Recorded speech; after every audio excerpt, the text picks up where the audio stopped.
Just waiting for Habeeb. How you doing? How you doing? How was your ride this morning? Well done.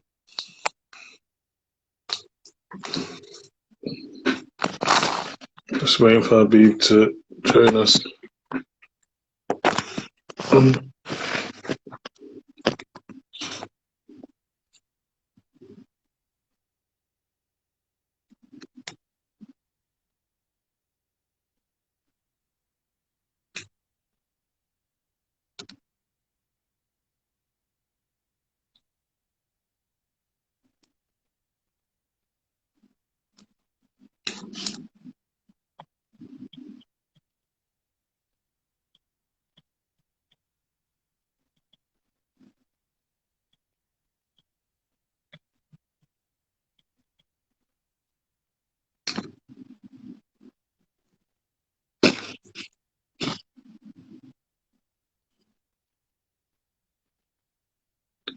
Let's see if it happens again. With this kerfuffle. How you doing, Kaz? I'm very well, Kaz. How are you? I'm good. I've pinned you down. Thank you for joining me today. Thank you for Yes. How are thank you? you for the invite. I'm very well, thank you. I'm very well. You're good. Okay, I've got your book here. Okay. Yeah. Man of the Hour. Yeah. So, I just want you to quickly just talk about your book and how your journey in terms of author, growing up in London, being a Muslim, being African and Muslim, and all that entails. Yeah. So whenever you're ready, introduce yourself, where you grew up. Yeah. So, okay. So, my name is Habeeb Akande. I'm a Nigerian, British-born Muslim, from London, UK, and I'm also the author of 6 books. One of the books I've written, which Stephen just showed, is called "Illuminating the Blackness: Blacks and African Muslims in Brazil." Very high level. So the book deals with issue of race relations in Brazil and the contributions that Black people, in particular African Muslims, have made in Brazilian history since the 19th century, where a number of enslaved African Muslims, particularly from modern day Nigeria, they led a number of slave revolts. So I wanted to kind of speak about the contributions that the African Muslims have made in Brazil and also their legacy. So now there is a growing Black consciousness movement in Brazil, where similar to like the Black Lives Matter movement, there's similar movements going on in Brazil, which kind of started in the 1970s. Really? They have we've got like the Black History Month in October in the UK, and obviously it's in February in the United States. In Brazil, they've got the month is called Black Consciousness Month, which is in November, and it's a month obviously to celebrate the contributions Black people have made in Brazil and also to raise awareness. We know a lot about the racial history and the contributions of African Americans, and even in the UK, whereas people aren't aware that there are more Black people of African descent in Brazil than anywhere in the world outside of Nigeria. So they've got the largest population of African people. So even in terms of when everyone knows about the transatlantic slave trade between Europe and the Caribbean and America, where many people aren't aware that 10 times more Black people were transported to Brazil than to the United States. Now, one of the reasons why, so just a bit about myself in terms of background. Obviously, I'm not Brazilian.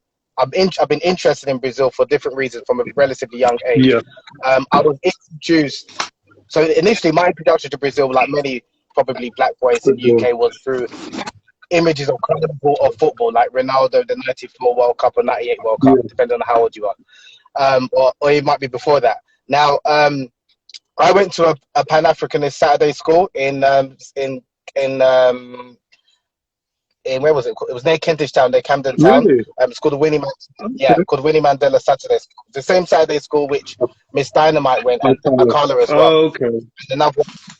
And another one of my late friends, Victor Adeboden, who recently passed away. So when I went to that Saturday school between the age of 8 and no, between 8 and maybe 11, 12 by force. If I'm honest, it's not that I wanted to go at that time, but one of the things that they taught us was they were speaking about obviously the contributions about black people in history, and they spoke about the black people in Brazil and the Nigerians in Brazil and the influence of Nigerian culture, particularly the Yoruba culture in Brazil, which obviously me being of Nigerian descent and Yoruba, I was intrigued by that what in Brazil there's Nigerians and they speak my native, even though I don't speak Yoruba, they're still preserving the Yoruba custom and Yoruba culture and Yoruba religion. Yeah. So I was really fascinated by that at a relatively young age, at 9, 10 years old. So from as far back as when I was 9, 10, that piques my curiosity in terms of wanting to know about Brazil and the contributions black people made.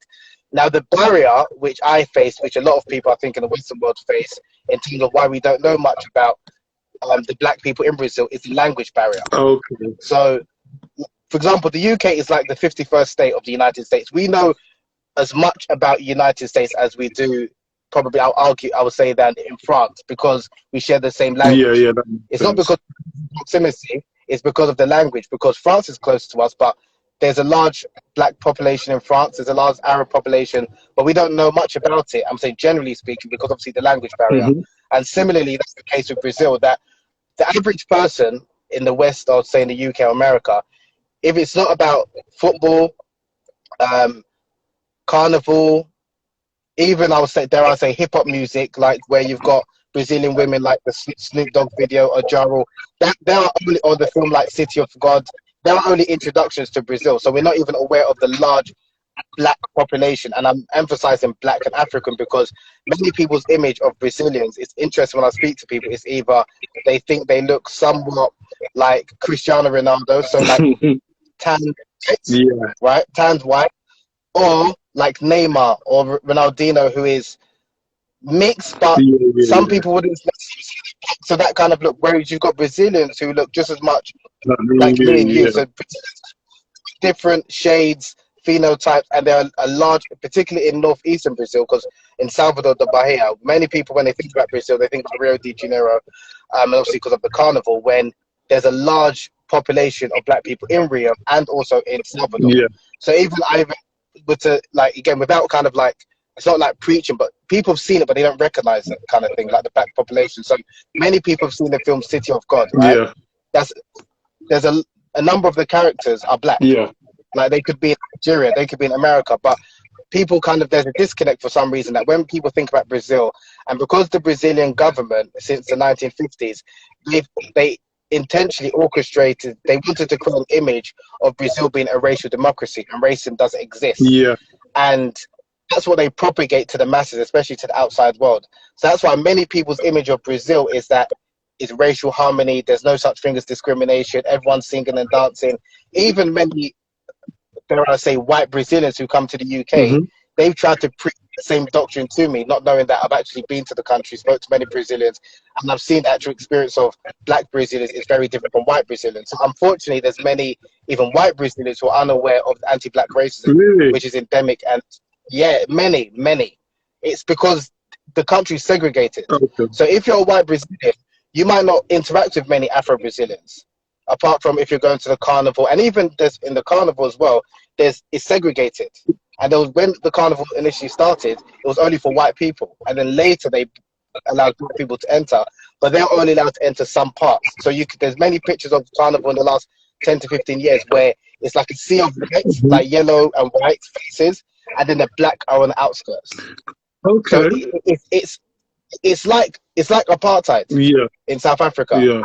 And it's changing, which is good. And there's more black people. There's a heightened level of consciousness in terms of understanding the black movement and addressing racism, but there's still a denial amongst many Brazilians, because as well, many Brazilians are of mixed heritage, even quote unquote white Brazilians. And the reason why I'm saying quote unquote is because, and I'll try and give examples so people can understand what I'm talking about. And sorry, I'm going to use many footballers as an example, right? So if you look at, I don't know if you're familiar with like Oscar, the player that used to play for Chelsea, the Brazilian. Oscar? He went to China, didn't he? So but I'm saying, if you were to look at him, in the Europe, he might not be considered to be white because he looks tan somewhat. In America, they might say that somewhat Hispanic. In Brazil, he's white. He's white. right? Whereas someone like Neymar in Brazil, he's black. Okay. Okay. So they've got this idea that money whitens. So if you've got more money, you get to a certain level, then you kind of become white, so to speak. So There's an expression that money whitens. okay, so the people like Neymar, Ronaldinho, and a few actors, even though they're mixed race heritage, if they were starting at the bottom, they'd be classed as black. And then once they got up the social ladder, they'd be classed as white. Yes, Okay. white passing, not really. Oh, They'll be like the exceptions to the rule. okay.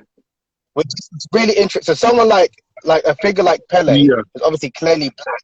He's revered the world over. Yeah. Whereas in Brazil, amongst Afro-Brazilians, they don't look at him favorably. Right. A lot of them consider him to be a star. Yeah. Why is that? Because Pele doesn't speak about racism. He's like Michael seen Jordan. as like the uncle to Michael Jordan. right, like Okay. exactly. But Michael Jordan, even amongst a lot of the black population in America, he's still revered. But they don't. His politics and social. Yeah. He's not like LeBron James. Yeah. But he's like Michael Jordan, but times 5. I would say. Yeah. And then when you compare the likes of like Muhammad Ali, who's like, if you look at why he's celebrated, it's not necessarily for his sporting achievements. It's actually what he did outside of the activism, ring. Activism, and that's why we've like when I speak to many Afro-Brazilians, when they talk about Brazilians that like the players that they like, it's the ones that not only came from similar backgrounds but are proud of those. So even if someone like Adriano, who maybe didn't fulfill his potential, but he's kind of considered, he didn't lose his roots. Okay,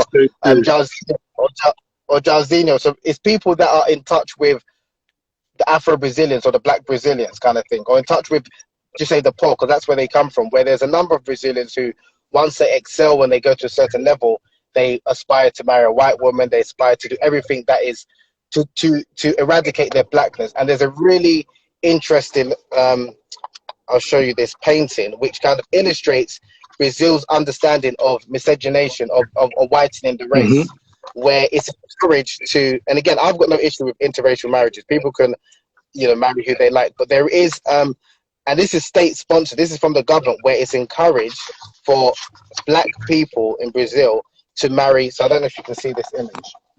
Yeah. Oops, sorry. Put up a little bit. Yeah. Right. Okay. So you've got an image of a black woman, an elderly black woman, with a she's thanking God, and then you've got in the middle of the picture you've got a mixed race woman that's holding a phenotypically white baby and a white man on the side. Now that painting is because the woman is the black woman is thanking God that her grandson is white. He's like something unfortunately which happens, is common in a number of Caribbean and particularly Latin American countries, where this idea to better the race, you need to marry someone who's fairer in complexion or whiter to kind of erase the blackness. And I've got Brazilian friends. So the anti-blackness within Brazil is something that now, like I said, maybe in the last 10 to 15 years, people are speaking more out about it and addressing it. But because the way Brazil views race is very different from America, that's why you can't use the American model. So, for example, in America, someone who's got a so-called drop of black blood, so the one drop rule, they're considered to be black, like if they're biracial.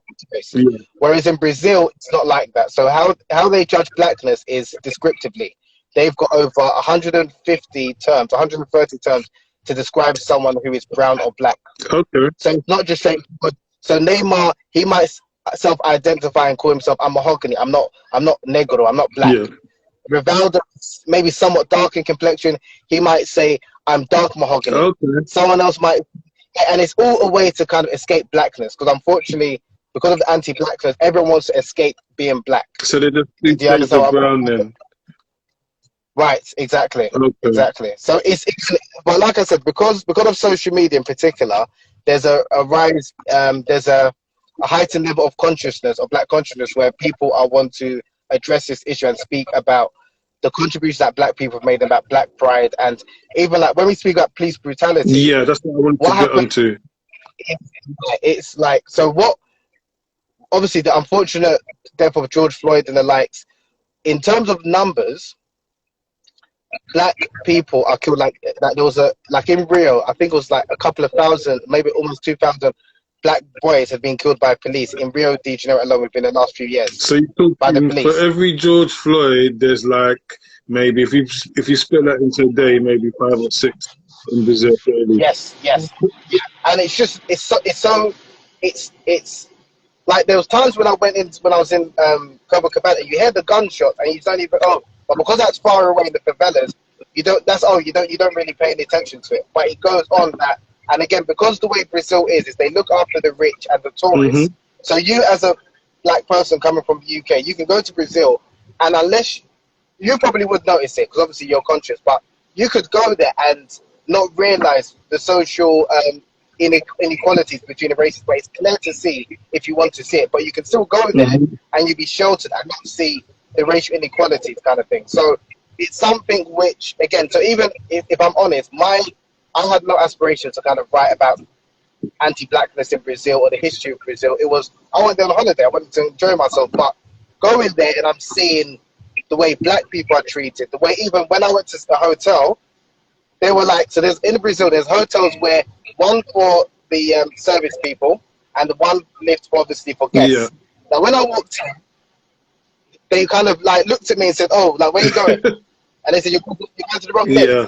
And I said, "Sorry." I said, "Sorry." Obviously, they detect my accent. Oh, gringo. Oh, sorry. Oh, okay. So I knew, and I didn't feel, privileged. Oh, now they're treating me well because of my red passport, my British accent. Because I know it's something that if I was Brazilian, I would be mistreated. This would be a normal I'll be stereotyped. And so it's something which, again, then I wanted to investigate. And speaking to just everyday Brazilians, especially Afro-Brazilians, they kind of showed me a different side of like the real Brazil kind of thing. So whilst, I bought into the racial democracy from the movies and the hip hop videos from, Pharrell and Ja Rule and stuff like that. Don't get me wrong, it's a beautiful country, but if you're black and Brazilian, your reality is very different from if you're like white Britain or you're a foreigner. Yeah, very true. So do you feel, you're giving us all this information. So in terms of the Afro population in Brazil, if it's the biggest outside Nigeria, why is it that when we look at the diaspora, we're not hearing about their struggles? It's all, I know it's the American narrative that dominates, but we're not even hearing it from, like, similar to the Caribbean, where they're starting off, with three or four different types of handicaps, where it's economic, it's social, it's all kinds of things, it's the colorisms, but we're not hearing it on a global black scale in terms of comparing it to other places where we live. Yeah, and like I said earlier, I think it's because of the language barrier. Okay. So even though, and the thing is that because even if you look at South America, Brazil is the only country that speaks Portuguese. All the other countries speak Spanish. Yeah, why is that? So it's because of the colonizers. Oh, okay. So the Portuguese just got there first. Yeah, the Portuguese. Well, the Portuguese. There was Germans as well. There was French, but Portuguese ultimately they won in terms of. So there's inter-conflict between some of the Europeans, but it was the Portuguese that initially. And even when we speak about, and I do mention this in the book, the Portuguese didn't discover Brazil. Like, as the story is told, that in 1500s when Portuguese found Brazil, when there's reports and there's evidence which demonstrate that Africans, so like for example, to the Mansa Musa, I'm sure everyone's familiar with, the 14th century Mali emperor, his predecessor took 2,000 ships and travelled towards the other side of the Atlantic, and there's evidence which, again, many people don't know it because it's in the history books, but it's hidden. And there's reports which indicate, because some of the gold nuggets from Mali was found in Brazil, in Recife, in northeastern Brazil, before the Europeans landed in Brazil. And even Christopher Columbus, when he was in America, when he went to America, he found some traces of like gold nuggets that came from West Africa. So the presence of even black people in America, it predates the transatlantic slave trade. Yeah. So black people but again, this is something which, because the history is generally told from the perspective of the victors, which are the white people. And to be fair, unfortunately, many black people, even if we know about these things, we do not document it. Mm-hmm. That's something which I said, okay, let me take it upon myself, because I was, you know, I've been hearing these different things. I did my own research. I said, let me try and document it, and then the little thing I can do with my platforms, kind of to not just speak about slavery and the persecution that black people have been subjected to, but the positive contribution. So there was a really fascinating story of a 19th century black man from Nigeria who was enslaved. Then he was enslaved by, he was a Yoruba man. He was enslaved by Hausa, other Nigerians. Portuguese bought him and then transported him to Brazil. Mm-hmm. Within 15 years, he bought his freedom. Then worked as a cook on a slave ship. Traveled back to Africa, where he wanted to further his knowledge about the religion of Islam and things like that. Then traveled back to Brazil, Yeah. and then fathered a son. Now, this is like an extraordinary story in the 19th century, where an enslaved man, enslaved by other black people, but then was transported to Brazil, bought his freedom, then went back to Africa to further his studies, and then went back to Brazil to father a child and died there. Now, again, even just hearing that, it sounds like what that, you know, even if some of that, this day and age, people become surprised by it, but that shows that, again, I didn't want to just speak about, because we know about the transatlantic slave trade and a lot of the atrocities that were black people subjected to. Yeah. And I think with many black people, the reason why, even in Brazil, I think some people don't really want to hear about the history because they're somewhat ashamed of it. Yeah, I found that. Just across the board. So it's the thing where we have to acknowledge it and talk about it, because the legacy of slavery is what we're still living in today. So Yeah. I do address that, but also I try and speak about, okay, the contributions since slavery and even during slavery, what black people were able to achieve, and the contribution that they've made, again, particularly in Brazil, and how many Afro-Brazilians are being inspired by the likes of Malcolm X in the United States, Jimmy Cliff as well. So when Jimmy Cliff went to Brazil in the 1970s, and then there were many people, because they were fans of his music and he's very conscious, Yeah. they used that as fuel for their consciousness movement, if that makes sense. So again, it's not, again, I'll do speak about the atrocities, but there's things like I mentioned earlier about Mansa Musa's predecessor, Abu Bakr II, traveling to Brazil before the Europeans, which many people are not aware of. And then after slavery as well, the contributions, and even like in popular culture, so things like, I'm sure many people have seen Michael Jackson's video, They Don't Care About Us. He shot two. He shot one video in prison, Yeah. and he shot one video in Brazil. And he was wearing a t-shirt and had Olodum. Okay. Now, Olodum is a reference, it's an Afro-Brazilian consciousness movement, and it's also a steel band, Okay. which they play in the carnival. But the word Olodum is also in reference to the name for God in Yoruba. Okay. So even in Brazil, Afro-Brazilians, they're still speaking about their African heritage, especially their Yoruba heritage. Yeah. So there are many Afro-Brazilians, even when you go to Brazil now, who are speaking Yoruba to this day. Pure Yoruba. Like, you feel like, yes, like I feel like obviously I don't speak it, but I understand some words. Yeah. And there's people, even the way you see some people, and features wise, they look like they're in Lagos. You feel that you're in Lagos, which is crazy. Even some of the dishes, so like what's it called again? Akara. Yeah. You know, akara. Like, yeah, they eat that in Brazil, but it's called akaraje. Cooked exactly the same way. Yeah. The way some of the women are dressed with the head tie, you see Brazilians in northeast of Brazil dressed that way. So the cultural ties are very strong, even stronger, I would argue, than I would say, just say in America. Like, you wouldn't see visibly people that are preserving African heritage for like hundreds of years, like they do in Brazil and Cuba as well. Because Cuba has very much so.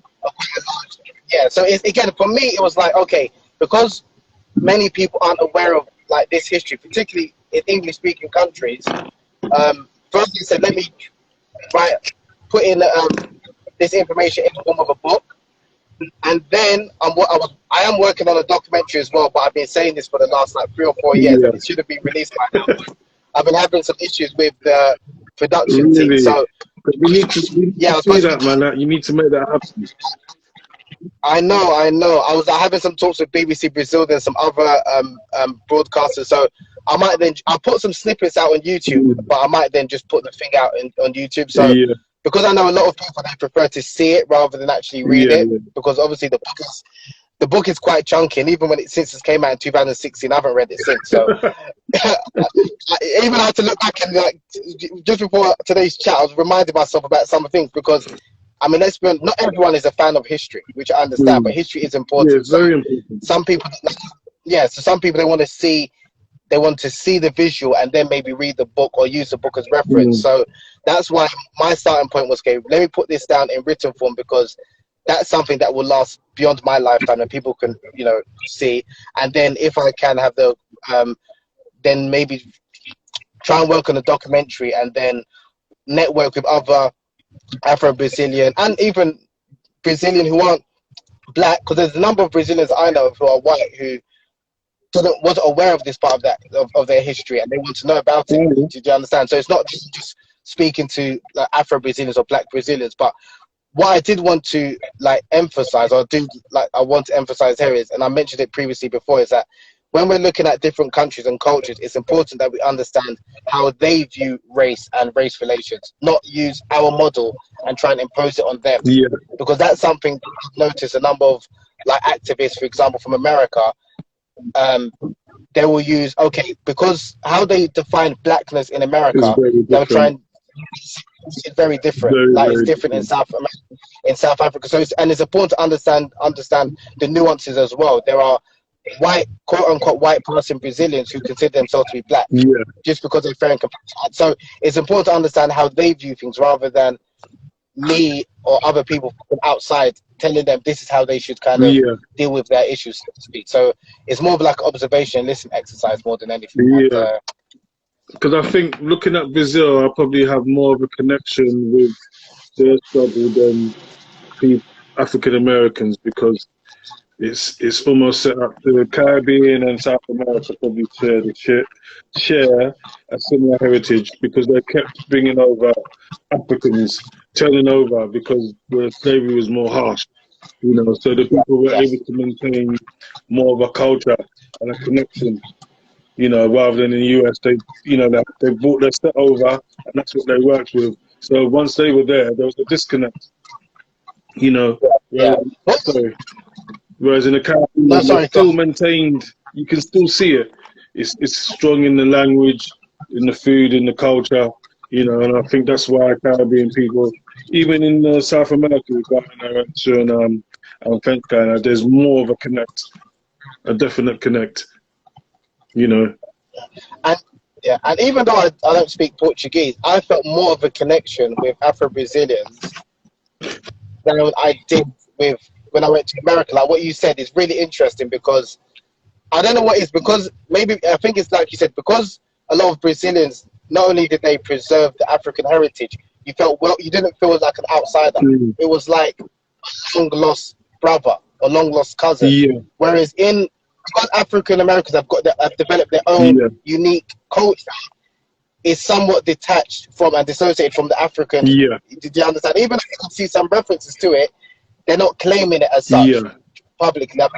Whereas Afro-Brazilians, from the carnival, even a lot of the popular musicians, they reference Africa a lot and the African heritage. So for me, it was mind blowing, because again, there was times when you're hearing things, I'm thinking, am I West Africa? Like honestly, it's really, that's why I do encourage people to go, especially black people, because I mean, you do hear about the crime and the violence, but the funny thing is, when you're black, is that it's the opposite. Because when people feel like, when I speak to some of my friends and they said that when they've gone to Brazil, they feel like their life, they feel threatened or someone's going to rob them and things like that.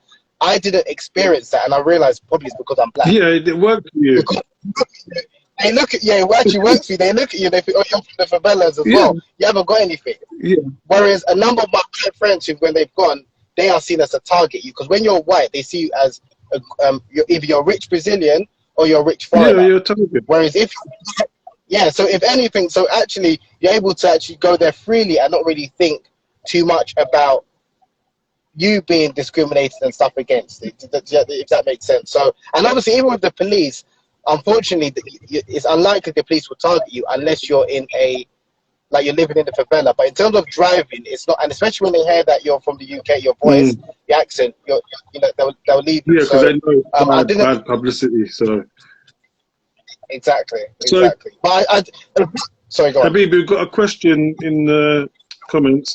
Where can get your book from before we move on? Oh, so it's, yeah, Amazon or my website, rabah.com/store. So RABAAH.com/store, or you can just go to Amazon. Should be on Amazon. Yeah, so that was a question I just wanted to answer. So with the Brazilians, African Brazilian story not being told, how can we in the diaspora, considering that we've got young black people dying at 3-4 times the rate as in the US, yeah, what can we do to at least highlight the plight of what's happening there? Because obviously the more eyes on Brazil, you know, if they're going around killing their citizens and the whole world is looking at them, they'll have to fix up at some point, you know, because they don't want the bad publicity.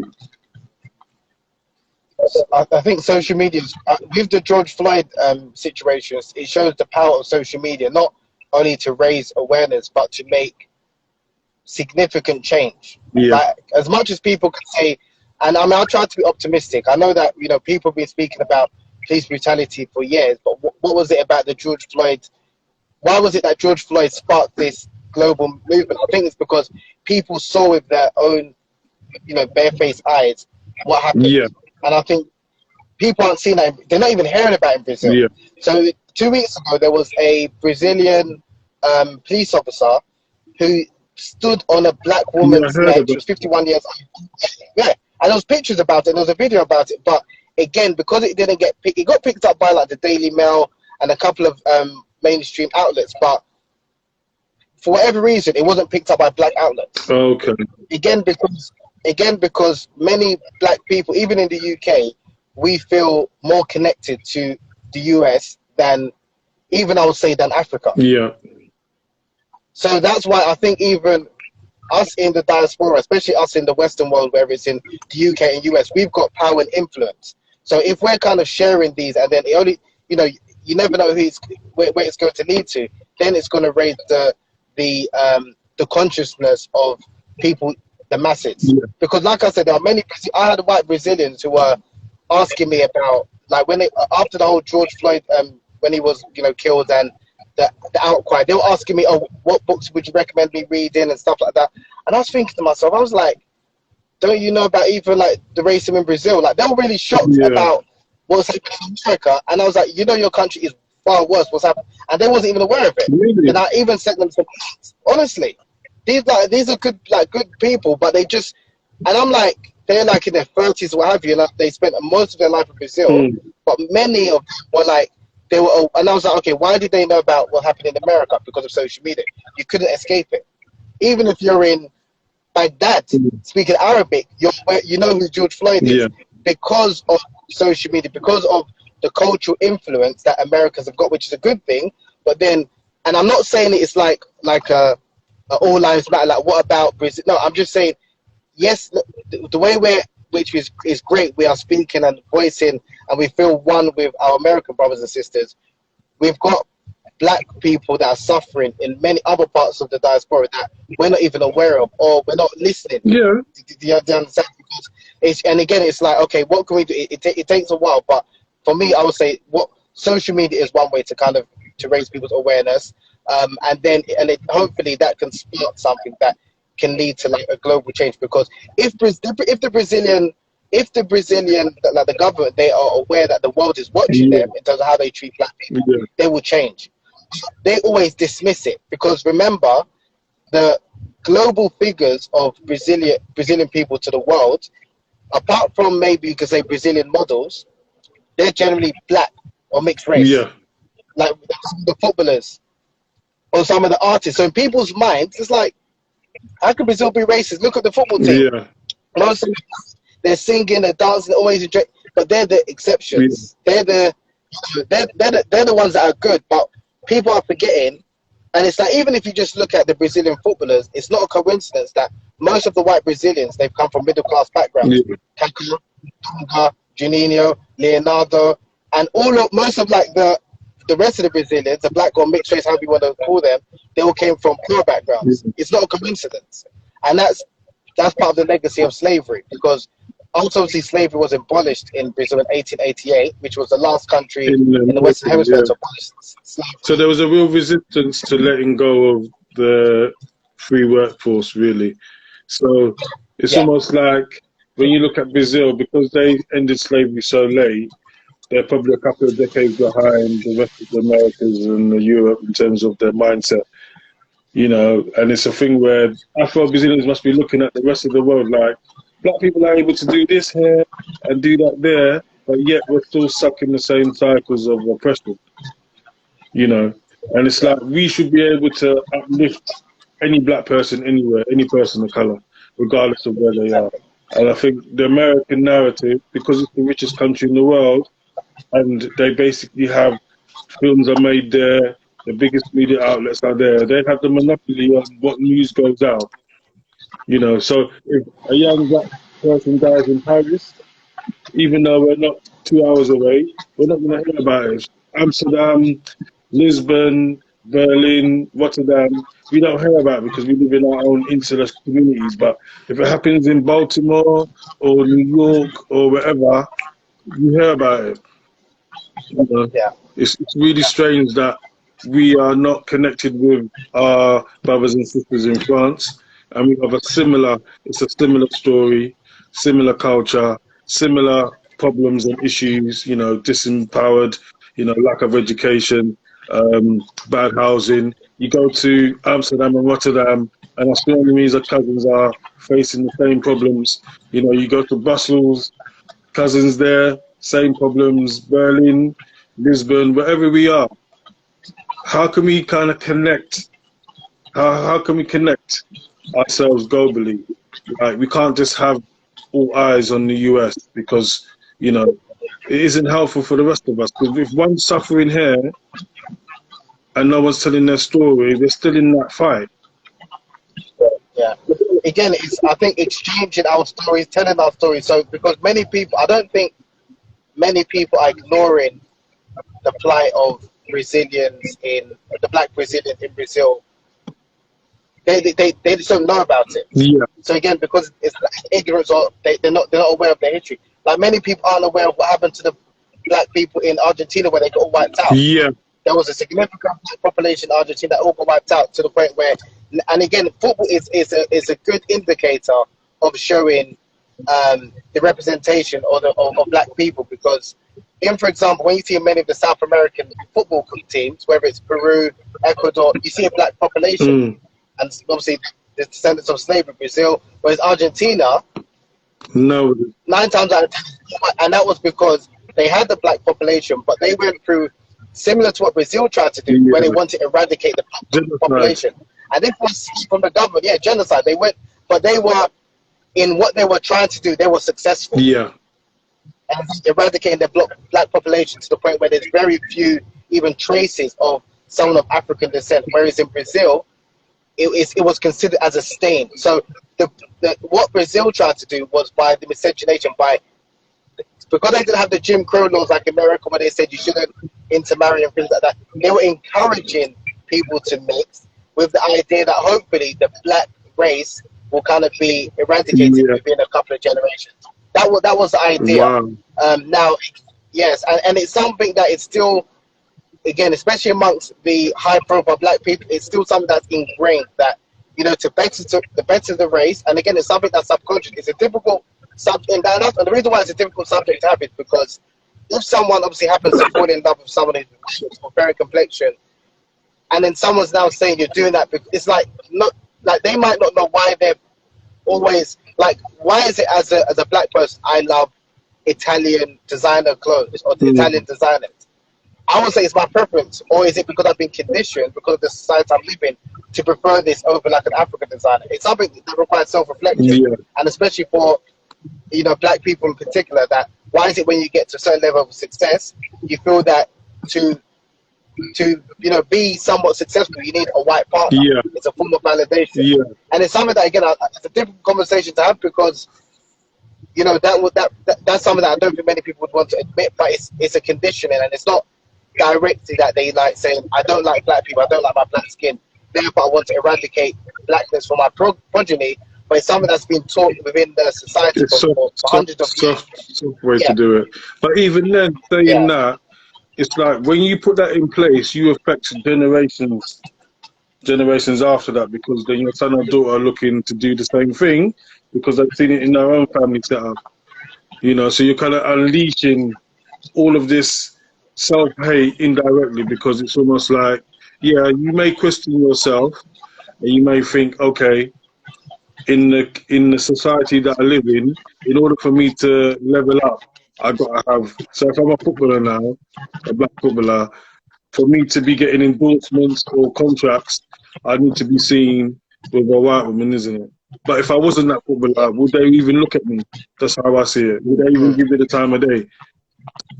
From day one. And I wonder why that we do that if ever we're professional athletes or actors or somebody in the public eye, wherever we are in the world, So that doesn't just happen in Brazil, does it? It happens where we have communities, and I wonder why. At some point, these people must question themselves privately. I think when they question themselves, it might be too late. As in, if, for example, after they've been married for a number of years or in a relationship for a number of years, or they've got children, if anything, that'll be very difficult to then bring that up, that, oh, I was conditioned to, because I had this inferiority complex and I believed white was right, or anything that came from Europe was, even though you recognize it, it's difficult to then actually say it, because that might even cause damage or affect relationships that you've got now. Yeah, of course. So that's why I don't think, especially when you look at a lot of prominent people, and this is not only in Brazil, worldwide, prominent like black athletes and black footballers, I think we've been conditioned to think a certain way that we just think is our preference. So you won't question, why is it that I consider this type of person or someone from, even like if I were to say countries, if I were to tell someone I'm going to Brazil, people will be like, oh wow, that's interesting, right? If I were to tell someone I'm going to, and this is no shade against, if I was I'm going to Uganda, people, they won't be as like, oh, that's a holiday. It's like, oh, is that for family? Yeah. When I could be a very beautiful place in Uganda or Rwanda, and it's just got beautiful beaches. And when I'm going to Brazil, I might be doing volunteering for homeless people. But the image that's held, we can't deny that when we hear certain countries, certain places, we think certain things, that maybe some positive things come to mind more than others because of what we've been taught. So Brazil, what comes to mind is, the beaches, the carnival. Some people might be the favelas, some people might be the shooting, but that's what you've been taught or you've seen. Now again, in Africa, many African countries, if people were to say they're going to Morocco, Egypt, oh, you're going on a holiday, that's Africa. Yeah. But if you say to Uganda, Nigeria, Ghana, oh, you're going to see family. You even words we use, like even us ourselves, if I'm going back home, I'm going back home either to help people or to do. It's not because Africa's nice. It's not because I can enjoy myself. If I want to enjoy myself, I need to go to Rome, I need to go to Italy, I need to go to South America, because that's been sold as this is holiday destinations. Africa is not a holiday destination unless it's Northern Africa, which is predominantly like non-black, or Southern Africa, like South Africa, because of the white European influence. So again, it's something that it takes a while for us to even realize, even the language that we use, that if you've got a white person that's coming from the UK going to Spain, they're an expat. If it's a black person, it's an immigrant. So the words that we don't realize, and again, it's something that it will take a while to kind of unpack and kind of realize how we've been conditioned to value European and white culture, white people above others. And then Asians above black. So but the first thing is there needs to be a level of awareness, and people will get that awareness at different stages in their life. And some people, it might be by reading a book. Some people might be while watching the Malcolm X film. Some people might be going to it early. Some people, it might be because they're in an interracial relationship and their white partner calls them the N-word, and then all of a sudden they realize, oh, actually, yeah, no, I mean, it's true, because people get this, like, for me, like with the whole Black Lives Matter, it's like, for me, I'm quite surprised that, now everyone sees that anti-black racism exists. Everyone now sees that's that. a red card, though. That's what am I supposed to do when that happens? This is done, really. It's a wrap. Yeah. And that's what even you married, because I think that even if, like, ignorance for me, the fetish, like, women fetishizing black men and vice versa, that level of insidious racism is as dangerous as I don't like you, I just don't like you. Liking you because you have this prowess, or this, that's as dangerous as the normal everyday stuff, you know. And I think that when I talk to a lot of young black guys and they feel that they're top of the food chain, you are top of the food chain for the wrong reasons. Not because you're smart or you're funny or you're intelligent. It's just on your physical prowess, which is really worrying, you know. And when they kind of check it, it's like, okay, they're wondering, because it's fun. But when it's time to get married and settle down, is it going to be the same outcomes? You know, and that's what they need to think about. What is it that? What is the reason why they like you? Yeah, and if it's real love and it's all the things that keep relationships together, then fine. But if it's just that surface stuff, it's not going to work, man. That's been going on for too long. And you know, we've got lots of children as a result of those casual relationships where they don't have that culture, because both parents are not of themselves, if you understand what I mean. And you know, they're looking for, you know, it's very much, why did you like dad? Because he was a good dancer. It's like, how many times have I heard that, man? You know what I mean? It's worrying that as there's so much work to be done, like internally. Yeah, I'm not even looking at the outside, internally, and we're still talking about what's going on outside our houses rather than looking inwards in terms of our rooms and looking like, yeah, we need to get our youths valuing themselves. So if you see your next brother, you're not looking to do him something because he comes from across the road. Yeah, you're actually going to embrace him. You know, well, when are we going to start to do that? That self-hate thing, where it's, oh, he comes from there and I come from there. It's just the way it is. No, it isn't. You know, why do you hate him so much? You know, I think when we start to have those type of conversations and we start to look at the real reasons why we behave a certain type of way, and we start to unpick it, and we start to reverse it, maybe we can kind of just like start to make the small incremental changes, because it isn't going to happen overnight. It might take generations. You know, I'm hoping that will be quicker, but all of these systems have been in place a long, long time, so it might take just as long to unravel them. You know, I'm conscious of time, and I want to save this IG. So I think if it's under an hour, they can save it, isn't it? Yeah. Yes, that's correct. Yeah, and I know that you're part of and everything. So thank you for taking time out your day to talk to me. This book is available on Amazon and rabah.com/Tom. So RABAAH.com. Okay. Or just check Amazon. Cool.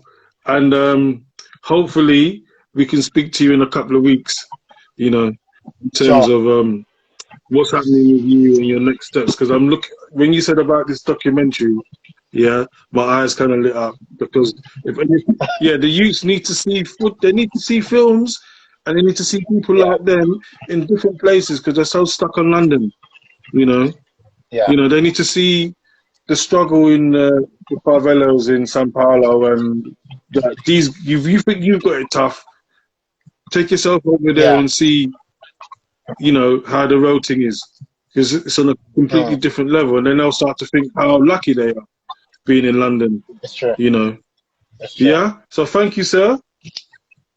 Thank you very much for the invite, Stephen. And all the best with you. Can keep inspiring and like empowering young people, adults as well. And mindfulness. That's seriously, just be, again, because it's not I was even looking at your website, and I love the work you're doing. And again, it's not something that even for this generation, for generations to Yeah, come. yeah, So we're yeah, just sowing keep. seeds, man. It's sowing seeds. Yeah, You know, do it the Hebrew way for grandchildren and the next generation. yeah, Yeah? Okay, definitely, thank you, sir. definitely. All the best. Take care, brother. Okay. Take care.